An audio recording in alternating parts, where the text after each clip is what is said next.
On May 15th, an improvised explosive device, or IED, was placed onto the armored vehicle of a former Colombian minister.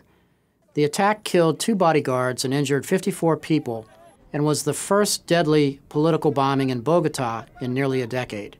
The method of attack was carefully and competently designed, but its execution was possible because of several security failures. In this week's Above the Tearline, I'd like to show you some of the ways this attack could have been prevented.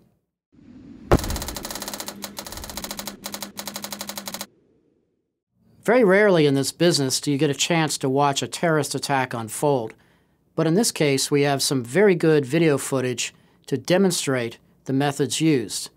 The target was Fernando Londano, a former Colombian government interior minister and now a radio talk show host. Before the attack, Londano was traveling inside an armored vehicle with a protective security team following in a second car. This is a traditional 2-vehicle motorcade configuration. As you see in the video, a single suspect attacker dressed in white and disguised in a long wig walked up to Londano's vehicle and stuck an IED onto the door of the car near the gas tank. A short time later, you see black smoke from the explosion and the suspect running. From a protective security perspective, the attacker should never have gotten that close to the VIP's vehicle. Walking through traffic in this manner is unusual behavior, even in a place like Bogotá. The security team in the follow car should have been alert to possible attackers, identified the suspect ahead of time, and prevented the device from being attached to the car.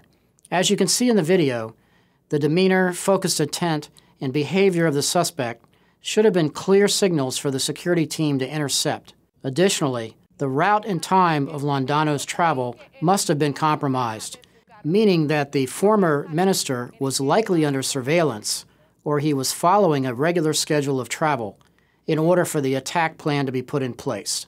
Reports now say that Londano was a creature of habit, traveling from his radio show to the gym every day using the same route.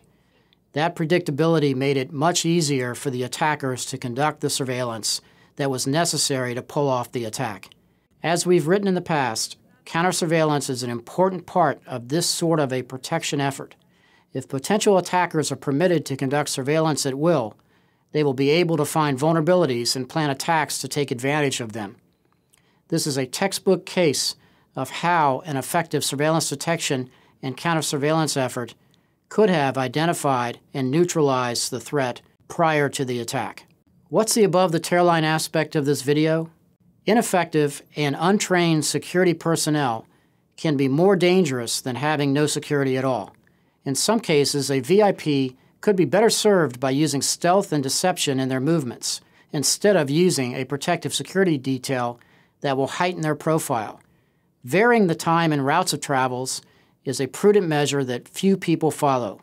In this case, the armored vehicle may have saved the former minister's life, but the lessons learned from this attack should be used to prevent future loss of life.